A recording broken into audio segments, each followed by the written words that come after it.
Hello and welcome to the podcast. If this is your first time listening, please follow me on Spotify, the podcast app devices, or YouTube at Real Juanacala. If you find the content interesting, leave a rating or comment. You can also follow me on Instagram on my official page at Reasonable with Juanacala. That is at Reasonable with Juanacala.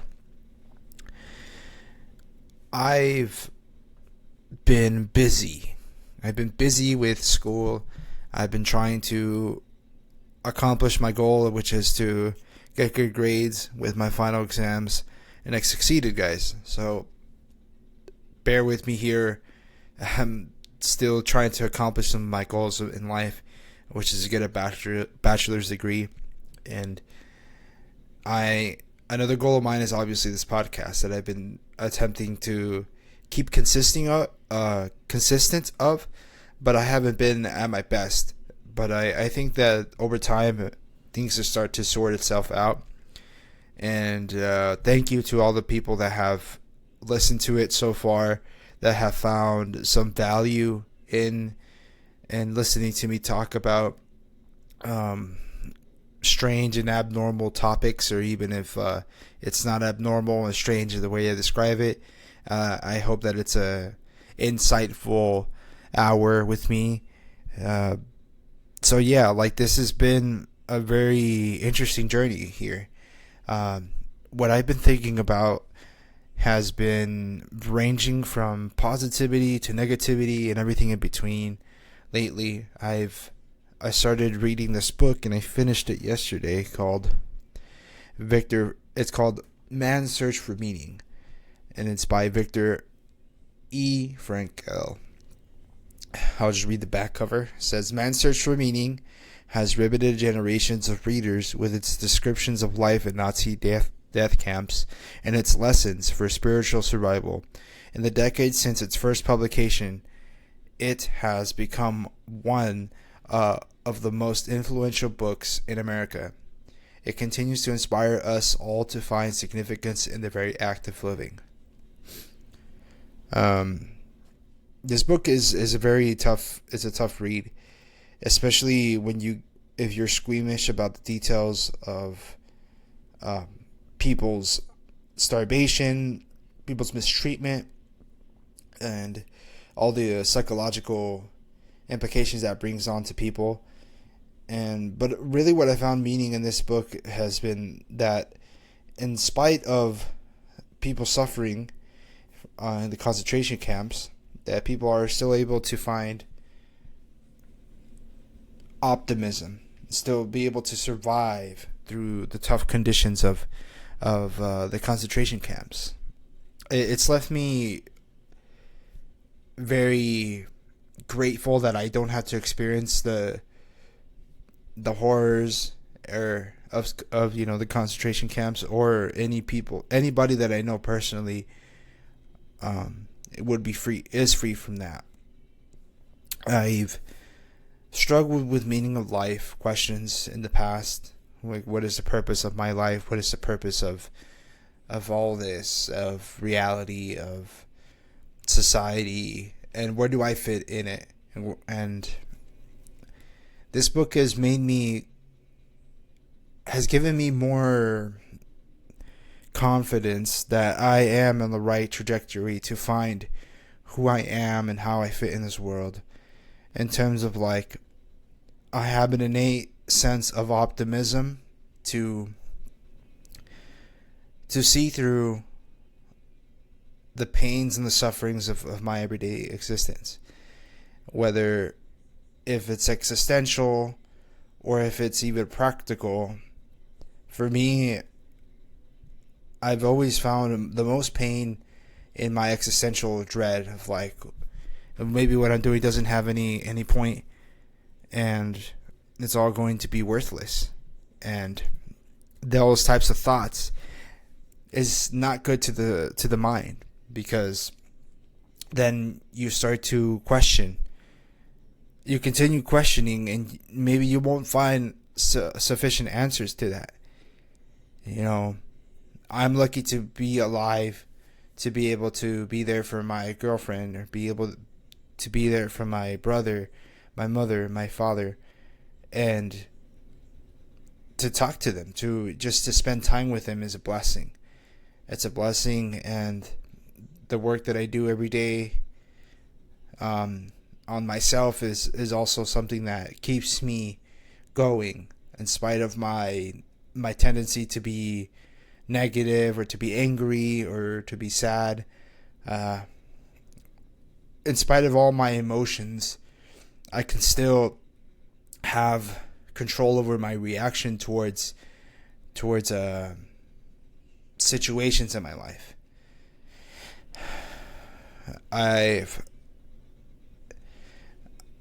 I'm living through a time in which you have highly successful people, and then you have people on the other side of that spectrum. And being in the middle of that socially is draining. It's draining in the sense of like people either expect that you're going to be a highly successful person, or you're going to be on the opposite end of it. And everybody in the middle is left to think like, I have to be highly successful, or I can't be content with my life, and I can't really be satisfied with what I have right now. And I am content with living a life that isn't highly successful, that isn't, it's not full of accomplished goals, of failures. I'm not afraid of that. What I'm afraid is that I won't be strong enough to overcome the various difficulties in my life. In this book, Man's Search for Meaning, Frankl had that same fear, that he won't be strong enough to overcome the horrors of the concentration camp. Although at different levels, me and Frankl, two different types of people. He was already like a successful person before this writing of this book, as he would be a psychiatrist and help mentally ill people, and continued to do that even after the war ended and he was liberated from the camp. He was already thinking of the meaning of life before he was sent to the concentration camp. But in those conditions, you truly get a sense. You truly get to test those theories out. And usually as a philosopher, you don't get to test your ideas out really in the world, but rather just have like some type of mental vision, hypothetical situations going on in your mind, while your physical everyday existence is different. You can be disconnected from reality in the sense of like what is even the right answer or the right question to ask.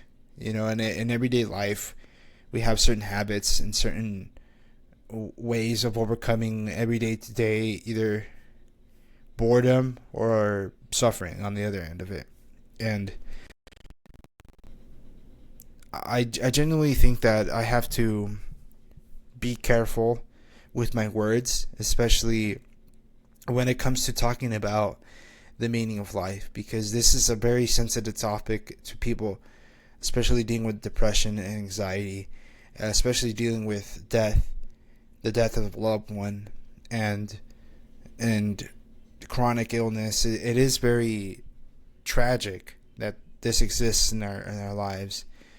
And I am very fortunate to not have a disease that is hindering my existence every day, that I don't have chronic pain, that I don't suffer from an intense psychological condition. Overall, I can be very content with the person that I am at the moment. And that's a blessing. That's a blessing. And I can't explain the reasoning behind me wanting to read this book first, other than that I wanted to read all the books behind me on the shelf right here. If you're watching the video, I'm pointing to it. But if you're just listening, I'm pointing to my bookshelf. I have all these books that I bought that I never really had the chance to sit down and to read from beginning to end. And now during the summer, I have this opportunity to mature and find information and to grow with these various authors. Right now, I was having difficulty explaining myself in terms of what I felt with this book, but I had many attempts before this recording. But I had a difficulty this week with my emotions, specifically anger, because the subject, the topic of man's search for meaning makes me angry. It makes me uncomfortable. It makes me sad. Because how can other human beings subjugate people to these horrors, to these harsh, inhumane conditions? And it's terrible. It's a terrible thing to read about. But what I am happy about is that people continue to remember these monstrous acts, and that we can steer society away, humanity away from these horrors again. But it's just not as relevant to everyday culture anymore, especially for the new kids growing up in this world that have grown up with the internet, have grown up with different types of entertainment. Culture has evolved past talking about the Nazis and concentration camps, but it's really just well, that's just my perspective, in my opinion. Obviously, people can say that I'm wrong, but I think that it has in some ways, and I think it's important to go back into the history books and go back into reading about people's experiences, because right now our lives are too easy. Our lives in America are too easy in terms of like being able to survive and have food on the table. It's too easy in the sense of like we have all this access to information online. We have all this technology to be utilized as tools in front of us, that it's possible for me, that is not a highly intelligent person, to make this podcast and to share ideas through this medium. And I just think that there are so many blessings in front of us that people take it for granted. And we have gotten used to what we have at our disposal. And we have to really wake up to realize that all of this is potential for humanity all to grow. But at the same time, we have to be careful that other human beings don't use this type of technology to do monstrous acts like the concentration camps and to spread fear, hate amongst the population. But when you look at throughout history, I think right now is the best time to live in, because we are in the middle of a revolution, an AI revolution, in the middle of a technological advancement that has never been seen on this planet before, and we are here to experience it all, but with all this newfound power, humanity will start to see that it has to continue to answer philosophical questions that people have previously answered. But can we do it as a culture? Can we do it as a society? Can we do it together? Can we grow together? Can Generation Z grow up together? past the immaturities of the early internet. Or are we stuck to these doom scrolling sessions that we spend time on during our waking hours? I am optimistic, though. I think my generation and other generations that grew up with the internet, some people will find true meaning in spreading positivity onto the world instead of fear and hate. But going back to the book, kind of detailing what made me so enraged. What made me so mad was the fact that people that have no connection to you hate you so much that they want to kill not just you, but your whole family and everybody that are in the same bracket as you, Jewish people. Makes me sick. But this hate is tied to a much more deeper psychological state of the mind. Because it is true that if this happened in Germany in the 1930s, 40s, is it possible that it can happen in the future in a different form? I mean, has it even been 100 years since the camps have been liberated? There's many recordings of survivors, SS soldiers, talking about their experiences in World War II, and specifically their experiences in the concentration camps as soldiers or as prisoners. And I think it's very hard to deny evil. I think it's very hard to deny evil acts when there's so much evidence. There's so much evidence that evil exists and it is present with us by human freedom, by human creation. The torture that we can manifest onto each other is pretty tragic. But what keeps me optimistic is Viktor Frankl's perspective. You know, many people that were going into the concentration camps probably weren't as spiritual or as aware of who they are inside until they got to the concentration camps. And there was some sense of discovery amongst the prisoners of the concentration camp. That there are moments in life where you can appreciate the beauty, the natural beauty of the world. Like he talks about how one evening after a long day's work and they barely got fed, they were looking like skeletons walking around.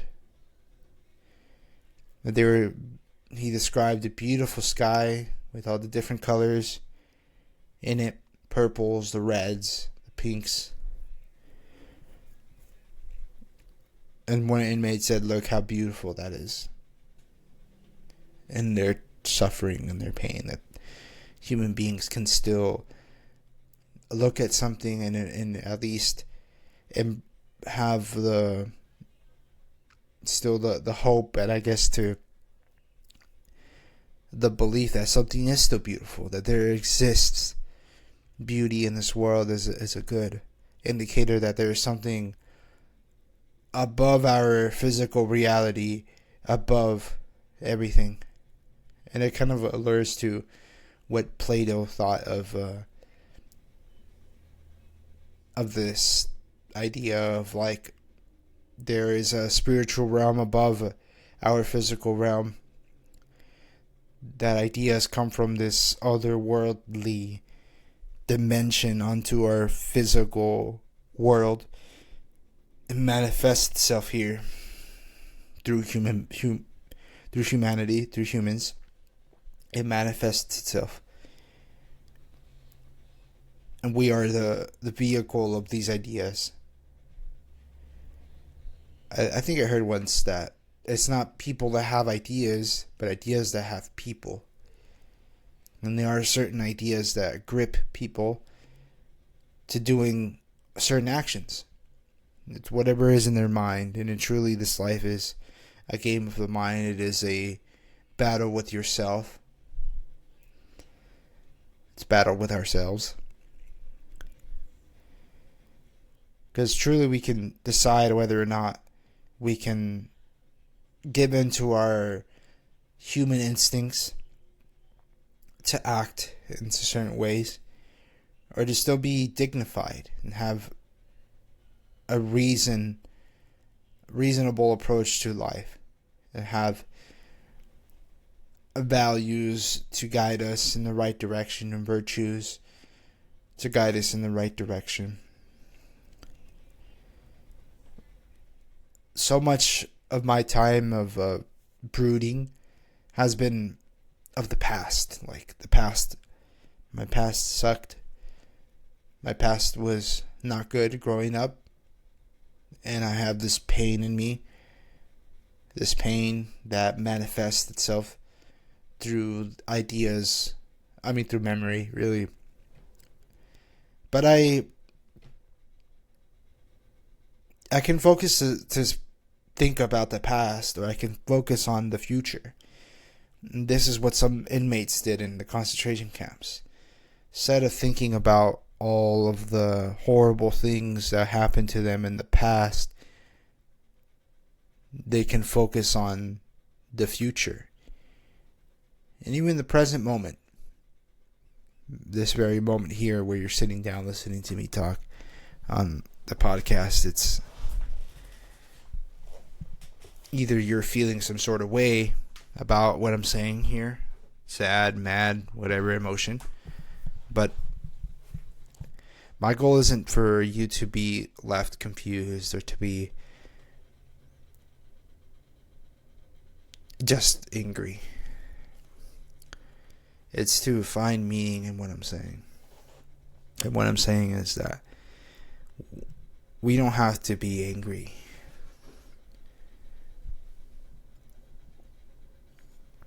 What do we get from anger? If anything, anger is something that stops us from thinking reasonably. It's madness. Anger is madness. And anger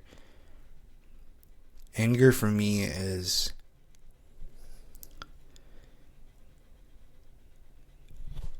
being so angry that everything that somebody else does is annoying, frustrating. Anger is physical action to destroy oneself, to destroy other people. Anger is like a fire. Once it starts, it's hard for it to come down, to extinguish itself. And it takes time. But to only focus on what you're angry about is not healthy. You have to have different avenues of expressing this anger in different ways, or let it fester in your mind and see what happens. I, for one, think that anger is just one step towards finding a higher purpose. You can become apathetic, not care about anything anymore, especially if you've gone through major trauma and major suffering. What is even the point of this? There is no meaning behind my suffering. Nobody came to save me, and no one is going to come to save me. All the religious efforts have been useless to me.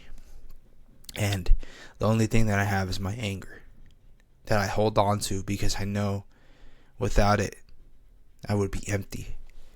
But no, it is possible to find peace in this life.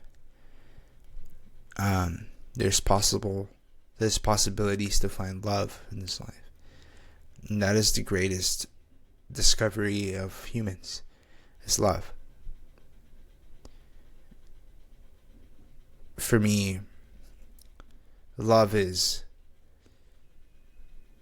being in the present with yourself and truly just completely letting go of all these negative tendencies and all the pressure and all the stress and all the worry. All of it comes from a lack of love. And obviously, just talking about love or hearing someone talk about love is not enough. It takes time, and it's easier said than done. What if there is anything? What if there isn't anything to love? And maybe there are people that hate us, even if we love ourselves. There are people that hate us just for being ourselves. I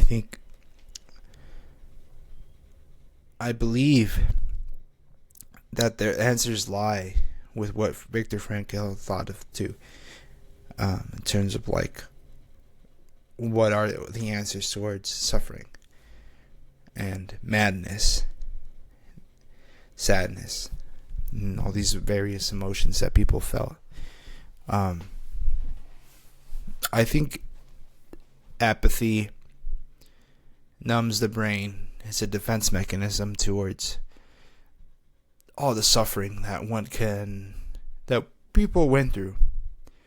And even in today's world, with so much broadcasted onto social media, you see people becoming more apathetic.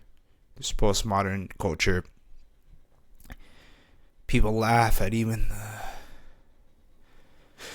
the worst things, But I think that just shows you that humanity utilizes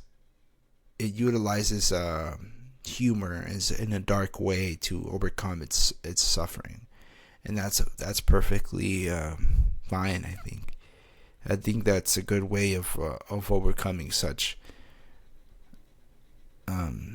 horrible experiences. But am I a humorous person?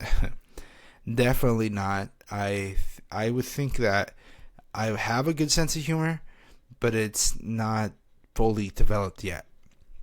And for whatever reason, I'm very socially awkward when it comes to humor. But I tend to lean on towards that the humor is good, and it's a great quality to have, is to have humor. To take everything too seriously is not good either for the mind. I think when you've had so much bad and horrible things happen to you, you want people around you to make you feel like you're still human. Don't go and face these things with no feeling. There is some feeling to be felt. Something has to come from these experiences, or else they'll be meaningless. And one point of view that Frankl talks about is that because there is suffering in the world and it's unavoidable, one has the decision to have suffering have meaning or not. Like if someone dies before their time and unexpectedly, what can be said about that? Psychologically, you're just thinking that was meaningless. This person had so much time ahead of them. And the world would be better if that person didn't pass away so early. Now imagine if you passed away early. What would the other people say about you? Would they say the same thing? One could only hope that someone would say the same thing about you. But I think that generally people do miss each other.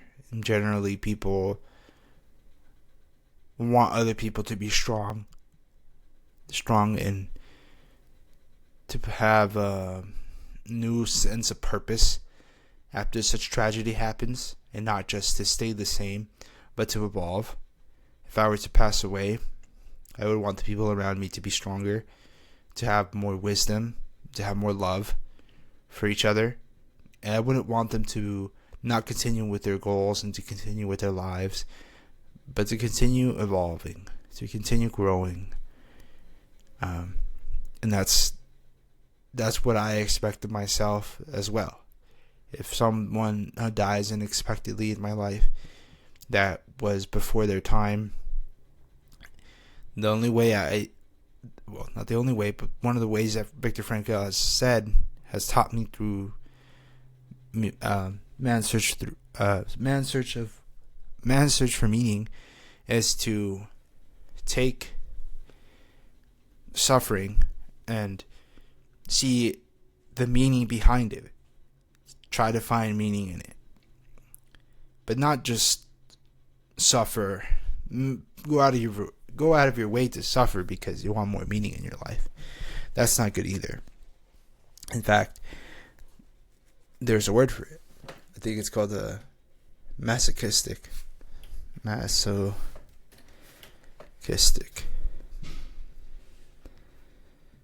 person drives. Oh no, that's what is it called? A masochist.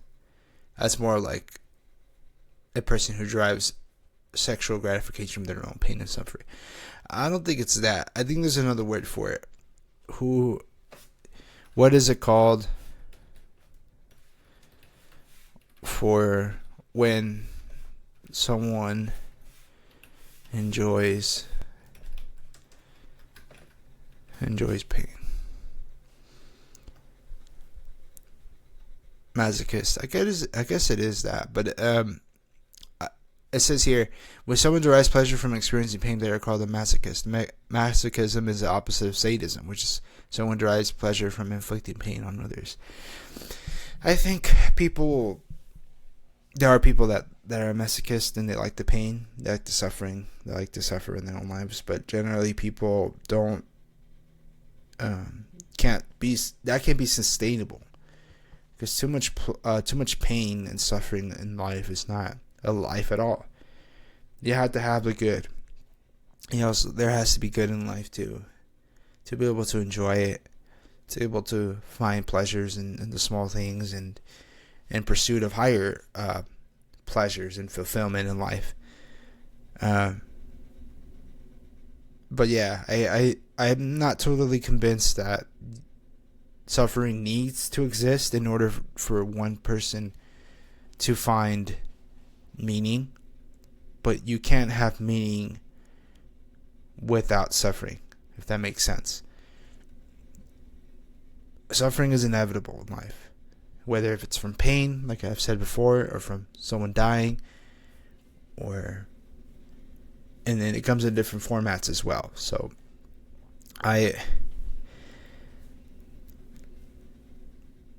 one of the things that I've been thinking about for this podcast has been to have different episodes and about certain emotions. And this one has been about, I'm not too sure what I want this one to be about, or the title to be called. Obviously, when I talk about concentration camps, it makes me feel angry. So anger. So I guess I'll call this one anger. But besides from anger, I want to kind of move away from this, just because I know that some people get the gist of what I'm saying. But what is there to be happy about currently for myself? Well, lately, like I said, I finished school a little bit. I've been pretty good at sticking with my academic routines, and completing those academic routines have been extremely rewarding, especially in the final stretch of it. And I have a tendency to revert to old habits when I accomplish something, especially when it comes to academics. because I don't have a set time limit or a deadline to complete goals anymore. That is arbitrary now to me, because I can make the deadline now. Oh, how long is it going to take me to finish a book, or to finish a podcast, or to talk to someone, or to complete chores? Like, all of this is arbitrary now. But I want to have more structure in my life, add more structure to it, because I want to complete the books behind me. I want to finish all of those. And to make a time frame for that is difficult. I will aim high. At least finish like 5 books before the summer ends. And I already finished 1, so 4 more to go. And I see myself like a worker bee, always moving and buzzing around. And so I've been like going through the motions with a sense of purpose. And this sense of purpose is to become wiser, to become more educated. The trouble that I'm having at the moment is like, what is the meaning of becoming more wise and becoming a more educated person? What is that for? And selfishly, the answer that I get is, well, because I want to become a better person. Well, okay, you want to become a better person, right? How is ethics and morality tied with being smart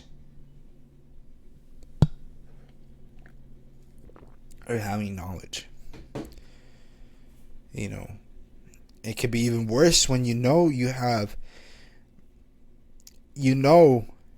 what is good and what is bad, but you decide not to. Is that not worse? Would you rather be ignorant and decide like, no, I don't know what I'm supposed to do here? Some criminals will say that, claim ignorance, but ignorance is not a defense. You can't justify your criminal acts with ignorance. And even for a person like me that is not committing crimes, but looking at what it means to live a life full of purpose and meaning, yeah, I can know what that is, but if I don't follow through with that, then really is it a meaningful and purposeful life? Or am I just going in circles and chasing my own tail here, like a dog or like a snake devouring itself? But I try to stay humble. I try to stay humble because I know that I don't have all the answers, and I'm 100% sure that there's a lot more to know and to learn that I'm not aware of. And that's okay. Especially when it comes to managing emotions. Psychologically, I'm doing much better with it. But philosophically, I struggle to answer it in a way that other people can also adapt it into their everyday lives. I'm not a person that likes to give advice. I think what I like to do is talk about the principles more, and then I like to let people decide for themselves. But the principles of life should be that people should have a meaning in their lives. What is that drive? Because without a meaning in life, and you're just wandering aimlessly, you can end up anywhere. You can become addicted to alcohol. You can become addicted to drugs without a clear purpose and a drive. You are wherever the wind blows. And what kind of life is that? I don't understand it. But it doesn't need understanding. Just put it simply that there is enough people in this world to do everything. To do all the wrong and to do everything good, and everything in between. People have done it all. and our lives are very finite, and that finality, that period, the period at the end of the sentence, the credits at the end of the movie is coming for all of us. What are you going to do about it? You know, and sometimes that date, that death, is very closer than people think, because death is unexpected, right? Unless, like in the Viktor Frankl's book, he describes the concentration camps as death is always all around you, and you don't know when you're going to die. Because it could be tomorrow, it could be today. You can get sick, you get hurt. There's no use for you anymore, and they will put you in a gas chamber, kill you. But death is present in all of our lives, and my hope is that I can produce something of meaning in this life, and if I find meaning in giving other people meaning, then that's meaningful. I know it sounds like a paradox, and it is one. It's like, you're finding meaning just by talking about meaning? Well, yeah. It's fun to contemplate this for me. And other people see this as a boring chore. I see it as like an interesting topic to talk about. But let me know what you think about this episode. I know for me it feels very personal in terms of like, and this podcast is very personal since I'm like the only one talking it. I don't have someone to interview or to bounce ideas off of. Now I'm just left to explore the void of this thread that I'm weaving onto this podcast, onto this audio, onto this microphone.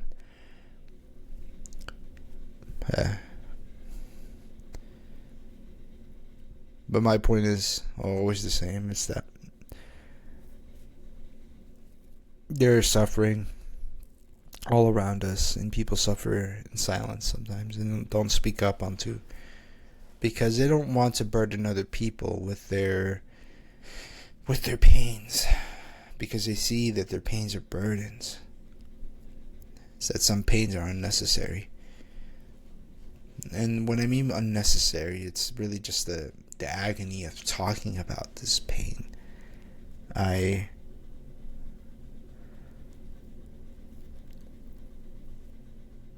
This agony that I describe, it feels like it's a present thing for people that have already achieved some level of mediocre success, but haven't achieved success to the point where that reflects monetarily, money wise, or it shows itself socially. Because people, and I talked about this last podcast episode, have a general trajectory upwards in fulfillment in life. And once our basic needs are met, there are certain needs and wants that a human wants to accomplish. It could be socially, it could be career-wise, and it could be so many other things. But I don't know. For me, this podcast is asking questions, keeping them open, and at a later time expand upon them, and going back to listen to these and make my case stronger. But just being aware of certain aspects of life, for me, is good at, and it's generally, and it's a fantastic way of like exploring various topics that one can think about and come up with answers. And then at some point in my life, maybe I would be justified in giving advice to people, especially people that are older than me or younger than me. Just giving advice, period. But if I wanted to give advice, I can do it now. But I don't want to, because I know that giving advice isn't as simple as like giving people answers to their lives. Like I have said before, I want people to find the principles of life. That there are certain principles, and you find them, then you can find your own answers. But this journey of life, existentially, you can make the case that there isn't any meaning in life. Just whatever meaning that you make from it, what you produce from it, what meaning, like what is the point of this? Well, that's for you to decide. It's not I'm not in the position to really give people advice on what gives them meaning. And that sucks, because philosophically we would want some type of logical structure to find that meaning. And when I started school, one of the chapters that we read from school is the meaning of life. And what are some things that bring meaning into life? Well, that's for you to decide, like I said. But an idea that I came across, and I'm not sure from which author it was from, but man, I don't want to butcher it too bad. But hopefully I can remember that person's name. But what I'm trying to say is, meaning usually comes from doing something meaningful. And that's pretty obvious. What if I just went outside and stacked some rocks onto each other, on the top. I kept stacking them, and I make stacks of rocks every day. Would that be meaningful? Would that produce a meaning? Well, maybe to me. Look at these rocks. I find pleasure in, I might find enjoyment in stacking rocks, but it's not really meaningful in the grand scheme of things, right? And what is meaningful are like being there for other people, easing suffering, in some way serving other people, and you find meaning in following your passions. You find meaning in helping other people find their passions. And for me, I find meaning in that. Finding meaning in that. But I find meaning in meaningful tasks. And that's why I decided to work with children that have autism, because I know that there is a need for people to support this community and to help families that need this support system of, even if I am just an RBT, not a high level BCBA, that I can still provide some sort of help in the very little part of my life and part of society. And not just be there, but to also provide some enjoyment. And that brings me meaning, because it is meaningful. Like I said, I'm not just, like, I had some jobs that weren't meaningful at all. Like, I used to work at and maybe you can make the argument, sure, you can make the argument, but I used to produce credit cards on a manufacturing line. Well, not specifically credit cards, they're going to be used for different things, but it was just basically plastic cards, and numbers on it, and people can access their bank accounts with it. And I did that for about 2 years until I decided that it would be better that if I did another job, that I found at least more pay.